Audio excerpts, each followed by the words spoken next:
Assalamualaikum warahmatullahi wabarakatuh kepada semua penonton dan pendengar podcast Sinar Harian bersama-sama saya Haizir Osman dalam segmen Plot Twist, di mana kita akan membincangkan isu-isu politik yang berlaku dalam negara pada ketika ini. Saudara, adakah sokongan anak muda tidak bersama-sama Perdana Menteri Malaysia ke-10 ataupun PMX Datuk Seri Anwar Ibrahim?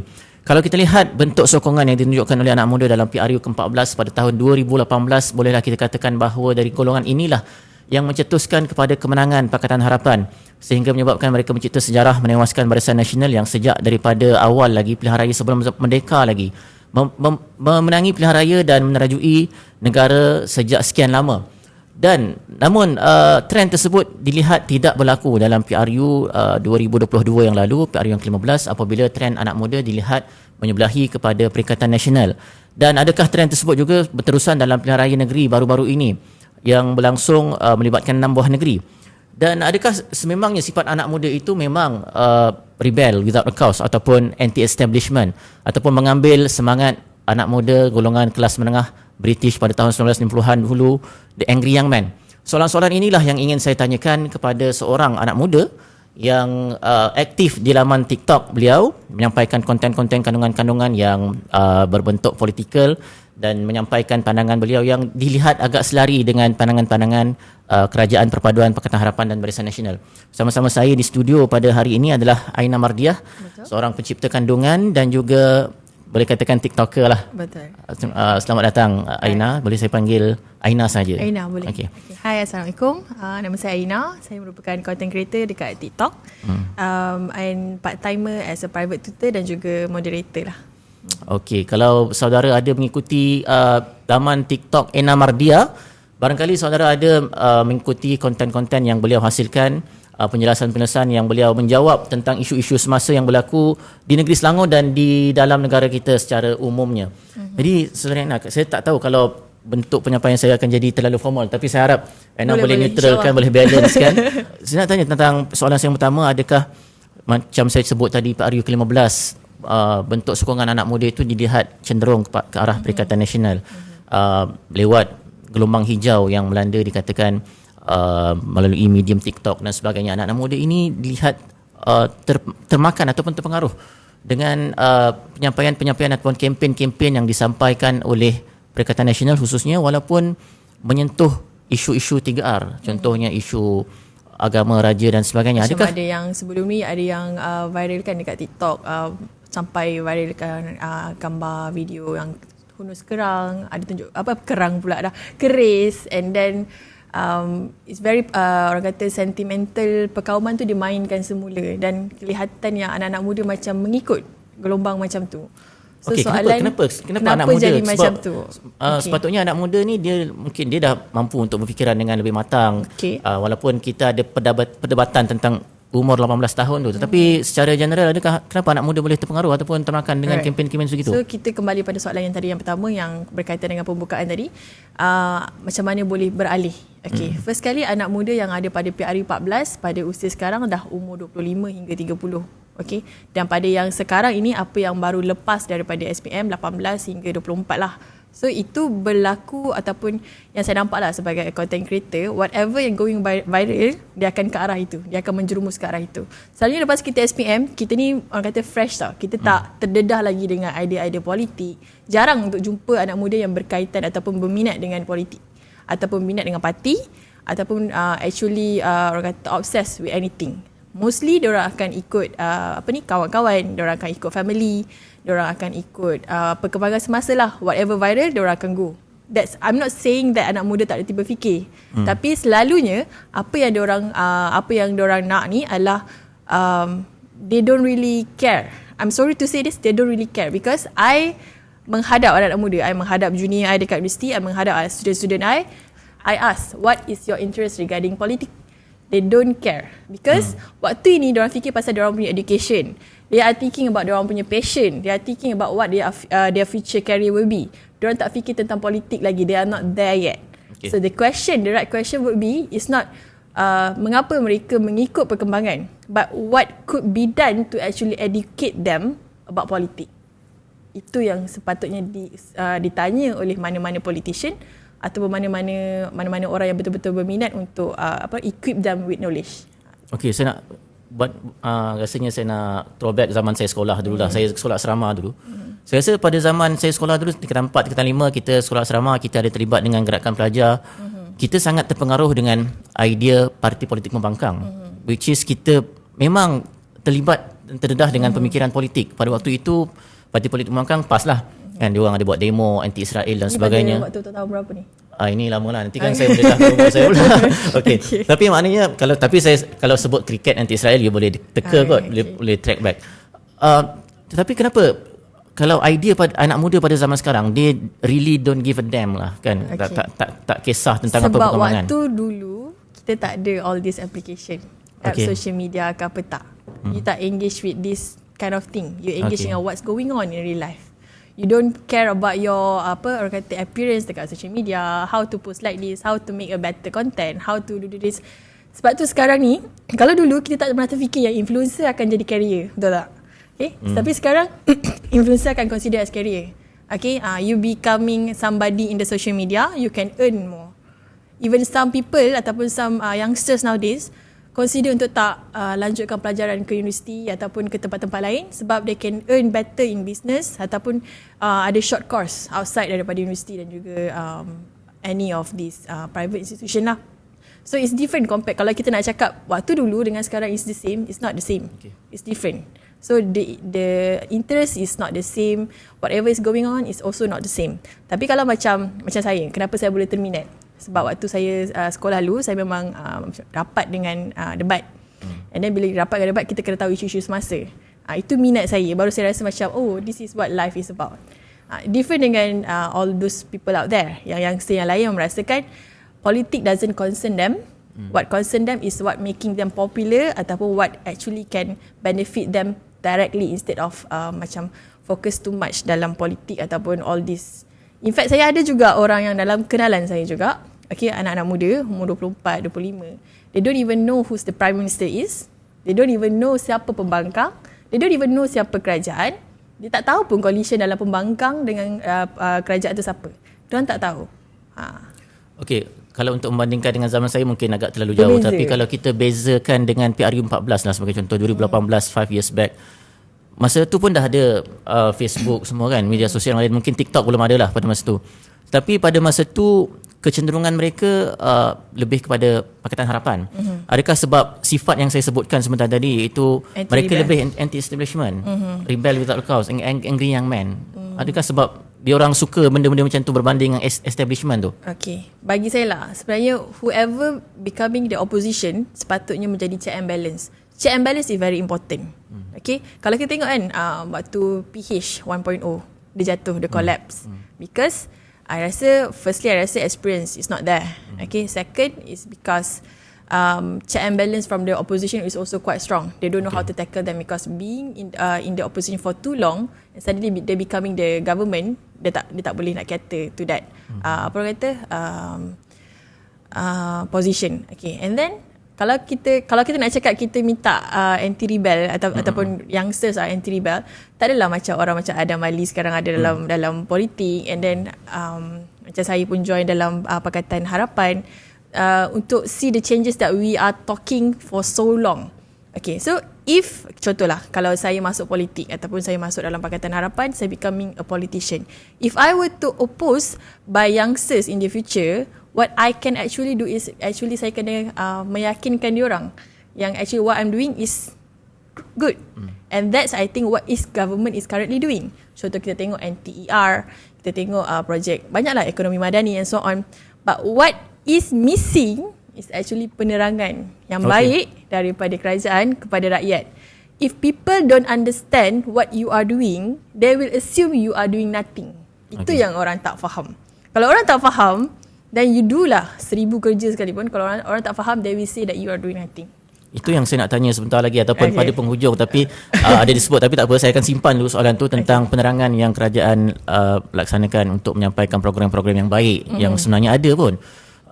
Tetapi sementara itu, sebelum kita pergi ke situ, watak-watak Perdana Menteri pun walaupun telah buat jelajah kampus, temu Anwar, pun masih lagi nampaknya belum mendapat tackle anak muda. Sebaliknya watak-watak seperti Sanusi yang lebih dapat menangkap imajinasi mereka dan lebih mendapat perhatian mereka. Saya rasa pasal Sanusi saya kena clarify lah. Okay. Sanusi is popular dekat mana? Dekat Kedah, dekat bahagian utara. Okay, kalau dekat Selangor, okay, even I ask this among my relative yang dulunya PN, yang sebenarnya PRU 14 diorang PN, PRU 15 pun diorang PN. Sama PRN ni saya tanya, Acik, adik, you sokong lagi tak PN? Dia kata tak suka sebabnya Sanusi seluruh sangat. Macam tu. Ada orang pendapat dia macam tu. Berseluruh. Okay. Berseluruh kuat drama. Okay. Ada orang, orang Melayu kita sukakan benda yang berdrama tau. Kalau drama, ada muzik sedih sikit, ada muzik macam momentum dia power sikit, pop, kita terus influence ke arah tu. Semudah itu. Instead of we educate people to actually think. Itu different. Tapi ada juga orang yang tak termakan dengan drama tu. Contoh macam if I say something ataupun I see something, contoh macam Abang Tesla. Okay, Abang Tesla and very very dramatic. But what people actually do, diorang akan terus hentam. I bukan nak cakap I backup Abang Tesla. I'm not with Abang Tesla at all. But what I'm trying to do as a person, I will actually understand what is going on. Kenapa Abang Tesla ni kahwin dua? What is actually happening? Dan kita dapat tahu yang katanya sebab tak mengandung. And then baru kita buat decision. Is it possible? Adakah wajar untuk seseorang lelaki berkahwin lagi? Then you make your decision. Instead of first thing, dia ni kahwin dua, dia pergi viral kan, terus hentam. I'm not like that. So kalau you can skip this first reaction towards something that's happening, you can go and think and decide, you akan lebih selamat lah in that sense. Tapi kalau macam ikut yang apa yang orang kita sekarang ni, kita memang suka benda drama. Orang Melayu dengan orang drama memang tak lari. Memang of course siapa tak suka drama macam tu. Dia drama je, muzik sedih sikit dah akan go. Tapi saya tak nak cakap yang orang dekat Kedah ataupun orang utara suka drama. Tapi keadaan ataupun dia punya sentimental dan juga dia punya personality tu lebih sesuai dengan, orang kata lebih masuk dengan orang dekat utara compared to orang kat Selangor. Kita kat Selangor, macam I personally, saya suka numbers. Saya suka formula, saya suka numbers, saya suka whatever is happening ada statistik. Because I'm a educator, saya cikgu. If it's working, then it's working. Then you have my support. Sebab tu awak sokong Anwar. Anwar pun suka sebut I have numbers. Bukan I have numbers lah. Macam technically apa-apa yang dia buat, kalau dia tak bekerja, inflasi takkan turun ke 2.0. Okay? Kalau dia tak bekerja, secara mudahnya macam tu je. Tapi yang I want to see is actually apa yang orang dapat, rakyat dapat. I tak walak dengan mana-mana parti. What I want is at the end of the day adalah rakyat dapat what they should be getting. Itu je my concern. Okay, di sebalik apa yang Anwar telah lakukan, macam saya sebut tadi, temu Anwar dan sebagainya, dan dalam tempoh pemerintahan pentadbiran PHBN ni sudah 9 bulan, adakah itu sebenarnya masih belum cukup untuk menunjukkan kepada rakyat, terutamanya kepada anak muda, bahawa inilah watak yang kita perlukan perhatian yang lebih berbanding Sanusi sebenarnya, regardless dia mendapat perhatian yang lebih di Kedah berbanding di belah selatan ni, tetapi ada pandangan yang mengatakan bahawa pengaruhnya telah sampai ke Johor. Tapi kenapa Anwar tidak mendapat perhatian yang sebegitu walaupun dia telah buat banyak untuk ekonomi negara dan sebagainya? Okay. Kalau Anwar populis, dramatik, dia boleh play the game exactly like Sanusi. Sanusi is opposition. Whatever he want to do, he can do. But Anwar responsibility is toward the country. Apa yang dia kena buat, dia kena establish hubungan diplomatik. Dia kena do things. Dia Menteri Kewangan dan dia juga adalah Perdana Menteri. Dia kena bekerja untuk rakyat, dia kena bekerja untuk Malaysia despite not getting any pay. Kalau hari ni, you bekerja dalam studio ni, you not getting any pay, you will be like exhausted at the end of the day. But if we can see in a month, berapa kali dia kena pergi situ, dia balik, tiba-tiba dia pergi situ, dia pergi situ, dia jumpa anak muda. Regardless of who he is or who he was, okay, kita tengok semua Perdana Menteri sebelum ni. Ada tak mana-mana Perdana Menteri sebelum ni berani untuk jumpa dengan anak muda, have one-to-one session in front of the public and then actually ask question and receive questions. Susah benda tu sebab bagi saya lah, siapa yang boleh menjawab, siapa yang boleh give new idea, new thinking, that's what I want to see, supaya anak-anak muda nampak, oh ni pemimpin kita, we can follow this. Instead of, copying others, buat drama and what's not. Saya tak ke arah tu lah. Okay? Saya tak ke arah tu sebab kalau kita macam je lah, what I care is about future generation. Okay? Kalau Anwar is somebody yang berdrama macam what Sanusi did, I don't think we will go anywhere sebab we have a lot of things to do, to repair. Adakah 9 bulan cukup? Of course not cukup. Tapi kalau 9 bulan, dalam progression dalam 9 bulan ni actually is far more than any of the government before this achieved in within 9 months. So benda ni kalau kita nak compare neck to neck atau apple to apple comparison, Kalau nak ambil 9 bulan compare dengan 17 bulan, 9 bulan nak compare dengan 22 bulan, it's not fair. So kita ambil 9 bulan dengan 9 bulan, you can see that the current government is doing so much more compared to whatever being done by previous government. Itu facts. Macam saya cakap lah, just because you don't know, you don't understand, you probably will see that the government is not working. So maknanya saya rasa kita kena masuk juga soalan ni Okay. tentang adakah penyampaian itu tidak sampai Penyampaian, kepada anak muda sehingga mereka tidak nampak apa yang anak buat, sebaliknya mereka lebih nampak apa yang dihidangkan di media sosial. Saya setuju. Orang kita malas membaca.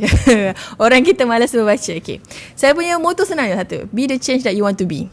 And that's how I started this TikTok things. Okay. Because I realised that people don't want to read.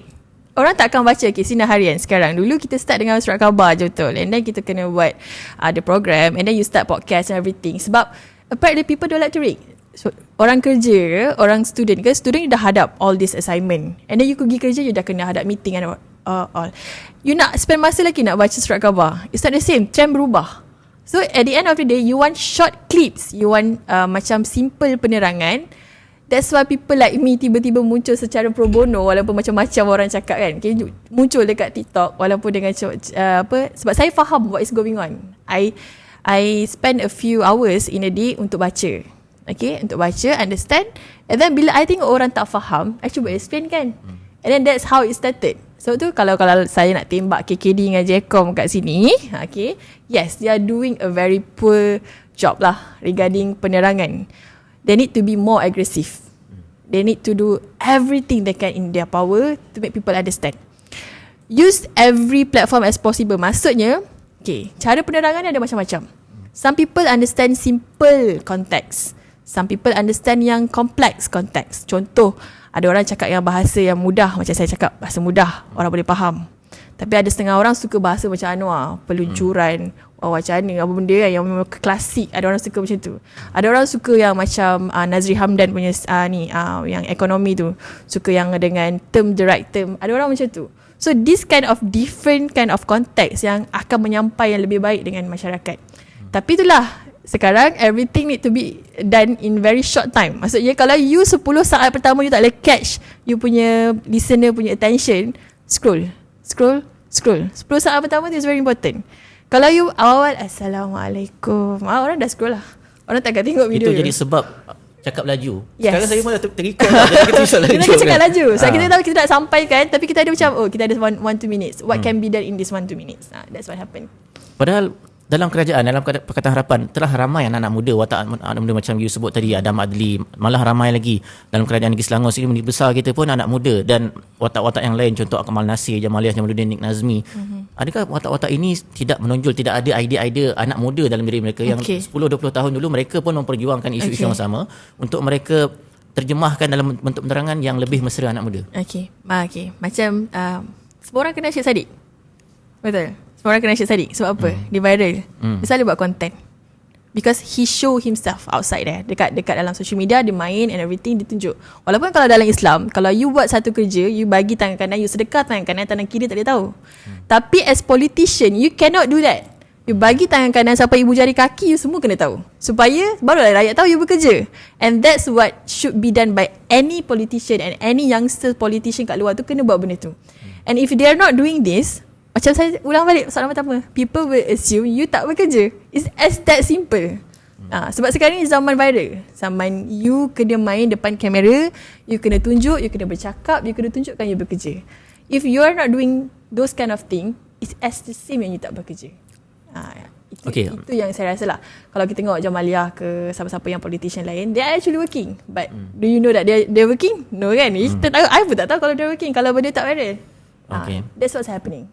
So penyampaian tu satu hal lah. Tapi pada masa yang sama, mungkin anak muda ni dia juga dipengaruhi oleh situasi di mana Pakatan Harapan menjalankan kerjasama dengan Barisan Nasional, yang juga jadi satu isu dalam negara kita apabila dua musuh politik ini bekerjasama. Pakatan Harapan clear lah, kita tahu dengan agenda reformasi yang mereka ingin bawa, tetapi Barisan Nasional yang dipalitkan dengan isu kleptokrasi, rasuah dan sebagainya menyebabkan anak-anak muda ini agak kurang minat kepada Pakatan Harapan. Jadi adakah faktor BN itu menjadi liability kepada Pakatan Harapan yang menyebabkan anak-anak muda ini kurang memberikan sokongan kepada kerajaan? Saya sekarang, macam saya cakap tadi, saya dah be the change that you want to be. So I masuk dalam politik a few months ago.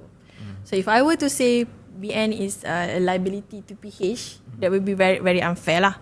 But this is a coalition that is needed to establish a government. Maksudnya nak tak nak you kena bergabung. Sebab PN nak tak nak bergabung.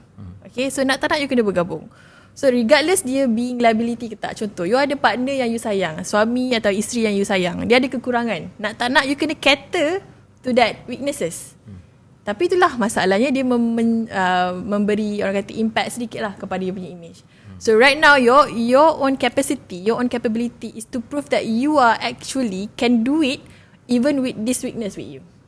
Okay, what can be done? Apa yang you boleh buat? Kalau Pakatan boleh berdiri dengan sendirinya, okay, and then now they have BN. Let's say lah, in general form you said the liability. Regardless the liability atau tak, you still kena perform. It's as simple as that. You still kena perform. Okay? Macam tak fair lah kalau cakap liability and then, oh now we have this. Apalah kita dah kena tempias macam ni, nak buat macam mana? Oh, that's so much excuses. You need to perform. Tak kisah macam mana, you kena perform juga. Regardless you perform, people are looking. People, mungkin ada setengah orang rasa macam, okay ni nak selamatkan BN and what's not. Tapi kalau you perform, people out there still, okay, orang luar atas pagar, orang luar yang atas pagar lagi banyak daripada orang yang walak kepada parti. Orang yang patuh kepada parti. Tak semua orang setia pada parti. Bukan semua orang dalami orang parti pun, bukan. Lagi banyak orang yang atas pagar. So they see that and they actually can judge that. Kita tak boleh assume yang rakyat ni tak pandai and what's not. Not everyone not reading. So diorang tahu benda ni. Then as long as you perform, I rasa you will go somewhere. Tapi BN, menjawab BN liability ke tak, sebenarnya apa yang sepatutnya saya rasa buat lah, saya rasa kurang lah. Bukan daripada PH tapi pada BN. Kalau kita tengok kerja-kerja penerangan mesti daripada pihak PH, bukan daripada pihak BN.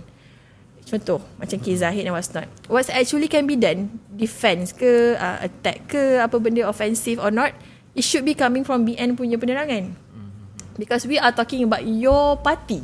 Tapi benda tu kurang daripada BN. Kalau sebelum ni, sebelum PHBN ni menjadi kerajaan, masa BN in the government kan sebelum ni, somehow BN dia sangat good dekat penerangan. Okay? Macam kita tengok Tengku Zafrul sekarang. Dia dengan his own capacity, dia sendiri buat video sendiri and never stop bila mana itu bukan kerja dia. And that's what need to be done by the BN leaders supaya kerja-kerja penerangan atau defense ni need to be done. Otherwise memang PH akan ke bawah sikit lah, ke dalam sikit lah perginya. Saya rasa menarik yang Ina cakapkan tu, sebab kerja-kerja penerangan tu sangat kurang dilakukan oleh BN. Sedangkan itu presiden dia. Sebenarnya adakah ini menunjukkan bahawa mereka juga mengharapkan agar kerjasama ini tidak berkekalan?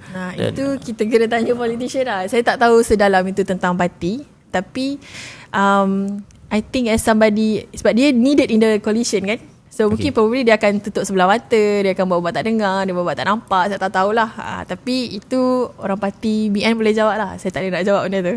Okey, kita melihat kepada kemungkinan seandainya Pakatan Harapan tanpa BN, tetapi ada parti-parti yang lain, contohnya GPS, JRS dan sebagainya yang pada asalnya BN ini begitu instrumental untuk mengajak parti-parti yang lain mengikuti kerajaan perpaduan. Tapi seandainya mereka masih lagi menjadi beban yang sangat besar kepada PH, adakah PH akan buat keputusan untuk meninggalkan mereka, sebaliknya bersama dengan gabungan-gabungan parti yang lain untuk membolehkan? I think that one cannot be done. Sebab kita hari tu diorang dah ada this memorandum kan, antara this kerajaan perpaduan punya coalition dah ada memorandum for 5 years they need to stay together. So I don't think it's an option untuk tiba bercerai sekarang and what's not. Sebab what's important adalah stability dalam kerajaan, stability dalam Malaysia. If kita keep cerai gabung like what we did masa semester yang lepas ataupun dalam PRU dalam penggal yang lepas, apa yang akan jadi ialah ketidakstabilan negara, and that's not what anyone want to see. Okay, so berciumlah macam mana pun, stay together, buat untuk Malaysia, not for the sake of party. You are no longer, kita bukan cakap pasal parti sekarang, kita cakap pasal Malaysia. So do whatever you can for the next 4 year plus, and then biar rakyat menilai. Okay, kita tak mau bercakap pasal parti, tak mau bercakap tentang individu, kita mau bercakap tentang negara. Tetapi pada masa yang sama, yang paling mendapat perhatian meluas pada ketika ini adalah tokoh-tokoh politik, terutama sekali Perdana Menteri, Timbalan Perdana Menteri dan lain-lain. Dan pada ketika ini kita melihat bahawa Perdana Menteri Datuk Seri Anwar Ibrahim merupakan orang yang paling banyak buat kerja, pergi ke sana, pergi ke sini, jumpa anak muda, pergi Indonesia dan sebagainya. Adakah menteri-menteri kabinet yang lain ataupun timbalan-timbalan menteri pejabat-pejabat awam, pegawai-pegawai tertinggi kerajaan yang lain tidak perlu membuat kerja seperti mana yang dilakukan oleh Datuk Seri Anwar, ataupun sememangnya itu memang tabiat Datuk Seri Anwar untuk pergi ke semua tempat membuat semua kerja dan tidak menyerahkan sebahagian tugas tersebut kepada orang bawahan? Sorry, soalan yang lebih ni? Anwar terlalu overexposed, terlalu dominan. Okay. Tidak memberikan peluang kepada menteri-menteri lain untuk menonjolkan diri mereka, walaupun pada hakikatnya mereka juga buat kerja contohnya dengan sangat baik. Nik Nazmi sebagai contoh, yang NTR sebagainya. Kenapa saya tak tahu siapa yang patut bertanggungjawab terhadap perkara ini? Exposure tidak diberikan sama seperti exposure yang diberikan kepada Anwar. Tapi bagi saya lah, macam exposure yang Anwar guna adalah capacity dia sebagai seorang Perdana Menteri. Whatever he did, contoh dekat dia punya platform social media, and whatever yang dia buat adalah dekat, contoh ada keluar dalam berita and what's not. So kalau let's just say lah seorang tu overexpose, adakah bila seorang tu overexpose dia menekan ataupun orang kata menindas yang lain? So ataupun sebenarnya is actually individual responsibility untuk naik. Adakah Anwar yang should be carrying the whole team untuk naik, untuk buat kerja, ataupun it's actually individual? Sebab it's politik. Kalau you buat kerja, you tunjuk, you akan naik by right. Contoh Anthony Look. Adakah Anwar yang menaikkan dia dalam social media? Tidak. Dia gunakan capacity dia dekat dia punya social media, dan dia buat kerja dia. Contoh macam awal-awal dulu, saya tak silap saya, dia menaik KTM, dia naik LRT seorang-seorang. Seorang-seorang dengan satu cameraman. That's it. And then things get out, things done. It's as simple as that. So it's not because of, kalau kita kata Anwar should be carrying the whole team when he actually carrying the Prime Minister office, at the same time he also carrying the finance punya minister. Is that fair for somebody yang like him? You know, dia bukan prophet, dia bukan somebody yang sempurna. Okay, dia just a human being. So if we put everything, somehow lah, I notice benda ni. Why do people romanticize Anwar so much ataupun put everything dekat dia, when actually everyone needs to do their job? Okay, regardless. Contoh, orang cakap pasal Zahid Hamidi being the TPM when we actually have 2 TPM. Betul tak? So kita focus too much on Zahid Hamidi, we forget about Fadilah. So benda yang sama lah. Benda, it's not his job to carry the whole team. It's his job to do his job, and everyone else need to do their job. So barulah things can be done. So kalau nak cakap overshadow and what's not, saya rasa that's not happening unless you tak buat kerja. Okay, cukup tentang Noor. Saya nak tanya tentang peranan yang Ina dan grup-grup social media influencer yang lain mainkan. Contohnya, saya pernah nampak Ina dalam satu konten dengan Iswardi. Yang saya buat video tu. You berada dalam satu grup yang sama dengan contohnya Cik Yani kan. Okay. Dan adakah you sebenarnya ada bound together untuk, ataupun ada ikatan tersendiri untuk kita orang ni ada group untuk buat kerja-kerja membuat benda-benda penerangan? Tak ada. Dia ceritanya kat social media ni baru you start kenal orang. I started waktu tu, I scroll social media and then ada live. They were talking about politik yang I macam, apa benda dia cakap, dia tak baca berita. So I request untuk naik. Dia request naik, I buat explanation. I cakap and then dia pun follow I. Lepas tu dia request me, Ina buat lah live. Waktu tu memang I dah establish dekat TikTok. So I said, okay lah, I akan buat live, buat kerja TikTok. If you have anything to ask, just ask away lah. And then I memang rajin buat TikTok live macam Yani at first, tapi I stop a few months before PRN sebab saya rasa macam TikTok a bit toxic. Ni honestly lah pada saya. Saya rasa macam kenapa bila I spend too much time dekat TikTok punya live, I realise that I kurang membaca. So that affect me a bit. So I stop for 2-3 months. I think of a way yang macam mana I nak buat kerja penerangan tapi without spending too much time. So I decided, okay lah, buat VTT je lah, video TikTok saja.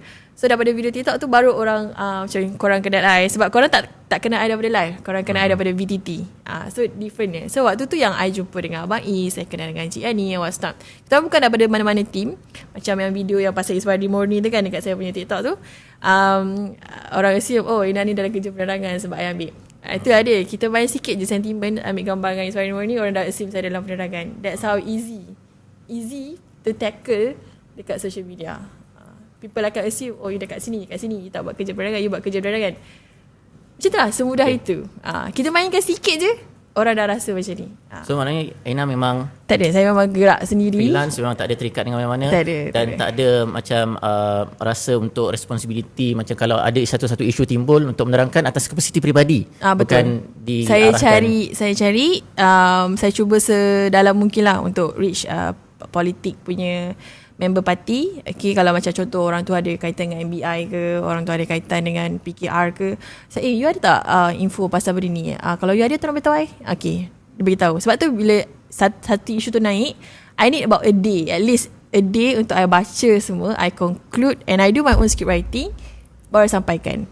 Tapi somehow buat VTT ni susah juga. Kena edit, tambah subtitle, nak kena pastikan editing semua kena. Itu proses lah belajar. InsyaAllah nanti soon mungkin pendek sikit, ataupun masa untuk saya buat video tu pendek sikit lah. Saya teringat yang saya tak lupa tu. Kan itu memang macam trademark. Trademark. Benda tu macam TikTok kan. Saya tak lupa, stop.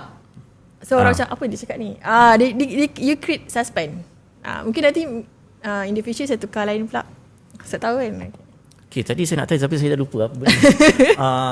Okay, adakah Aina mendapat kecaman sepanjang sebab bila dah decide untuk terjun, adakah akan meneruskan ataupun okay lah sampai sini saja? Okay, so kecaman, cemuhan ni makanan. Makanan social media. Saya cakap memang makanan. Kena kalis, kena orang kata kadang-kadang tu saya kena ambil short break juga. Sebabnya rasa macam toksiknya. Social media memang toksik. Tapi itu kita faham. Sebab kalau kita dah dekat satu side of the coalition kan, orang yang belah sana akan tak suka kita. So kalau kita kat belah sana, orang belah sini tak suka kita. Itu normal. Asalkan back to what I said, be the change you want to be. Contoh macam saya, walaupun saya pro pakatan, okay, saya tidak benci mana-mana yang pro perikatan.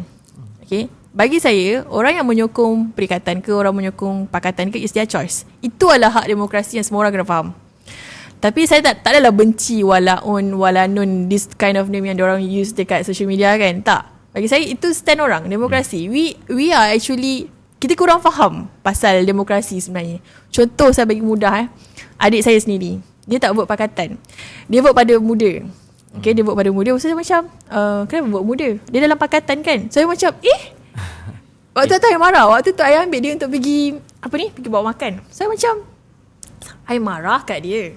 Bukan sebab dia undi muda, tapi dia tak faham what's going on. Dia tak ada masa nak baca. And he thought that muda is in pakatan. This kind of misinformation, if it can happen to my own brother, yang kakak dia buat kerja-kerja perundangan kat BTT, what else dekat youngster kat luar sana? So benda-benda macam ni, yang misinformation, knowledge kurang, ini yang patut diperkuatkan. Undi 18 ni patut di reverse and what's not. Actually that's not the problem. The problem is, patutnya umur 18, Malaysian 18 ni patut dapat buat keputusan yang bijak regarding politik. If they can get married pada umur 18, kenapa diorang tak boleh bagi undi? Itu yang pertama. So what can and what should be done is actually politik punya education. Okay, memperkasakan mereka tentang what's going on with politik. Bukannya di 18 ni macam backfire patah balik reverse balik. No, that should not be done. Bagi I lah, kena reform yang sepatutnya adalah kita nak 17-18 tahun kita, orang Malaysia ni boleh berfikir sama macam 18-17 tahun Westerners. Kalau you pergi luar negara, 17-18 tahun, sama is not the same dengan Malaysian yang 17-18 tahun. And that is a problem that kita kena tackle dari segi Kementerian Pendidikan dan what's not. Itu saya rasa the main core problem yang need to solve. Accept. Okey, Aina, kita nak menuju ke penghujung ni, soalan terakhir yang saya nak tanya. Macam mana nak pesanan lah Aina nak sampaikan kepada anak-anak muda khususnya, supaya mereka ni kalau datang satu-satu isu kepada mereka tu bukan melihat dari segi sensasinya ataupun dramanya macam Aina cakap tadi, tapi sebaliknya mengambil sedikit masa untuk study dulu, untuk baca dan kaji dulu satu isu tu sebelum membuat apa-apa keputusan dan pandangan. So macam ni apa yang saya selalu cakap dengan my students lah.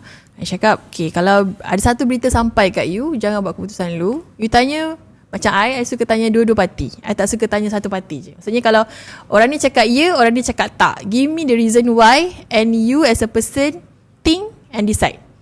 Okay, mana yang you rasa I lebih incline kepada sini, I lebih incline kepada sini. Always do that. Sebab kalau you jenis yang orang sampaikan, you terus orang kata melatah ataupun responsif kepada satu sahaja berita, future agak malap lah sebenarnya. Sebab bahayalah macam tu, memang susah. So you tak akan boleh timbang tara bila fitnah yang berlaku, ada benda yang orang kata berat sebelah berlaku, you tak boleh timbang tara benda tu. If that were to happen to your family, you akan go seek the truth. So what we need is not actually you being sided to anyone, but actually we need you to be with the truth. Itu je. So I bukan nak cakap yang perikatan salah, perkataan salah, tak. So you be with the truth, regardless you dekat mana, you go with what actually yang boleh buat you lebih, orang kata, ada isi, jangan kosong, jangan think kosong. So so you can actually stand for what you think is right, and you have the reason why. Bukannya bila orang tanya kenapa you macam ni, oh sebab Sanusi macam ni, tak nak. You ada capacity untuk jawab, and that's what youngsters need to be. Sebabnya anak-anak muda sekarang ni yang akan menjadi pemimpin masa depan. Kita tak nak macam prodigy tu macam orang kata sesuatu yang keluar biasaan menjadi satu luar biasa. Kalau apa yang saya haraplah pada anak-anak murid saya ataupun youngsters adalah satu luar biasa tu adalah menjadi satu normalisasi untuk anak-anak muda. So everyone is amazing to a point that it is actually a norm. Itu yang saya mengharapkan kepada youngsters. And actually I think I am moving towards that. So whatever can be done, I akan buat. Tapi dari segi government, I think focus on less drama, do your job. If you do their job right, by right, in the future, there will still be the government. Itu saja. Okay, baik. Terima kasih Aina atas perkongsian selama lebih kurang 30 minit. Kita bersiaran dalam podcast Plot Twist bersama-sama Aina Mardiah, seorang content creator di media sosial TikTok. Sila ikuti akaun beliau untuk mendapatkan info-info yang saya percaya sangat bermanfaat untuk kefahaman anda tentang isu-isu politik dan sebagainya. Sementara itu, saudara, jika anda ingin mengikuti forum-forum podcast kami yang dalam episod-episod yang sebelum ini, anda boleh melayari Spotify Sinar Harian, dan jangan lupa untuk melanggan platform-platform media sosial kami sama ada di Facebook, Instagram, Twitter, Threads dan sebagainya. Dan sehingga kita berjumpa lagi dalam forum Plot Twist yang akan datang, saya Haizir Osman. Assalamualaikum warahmatullahi wabarakatuh.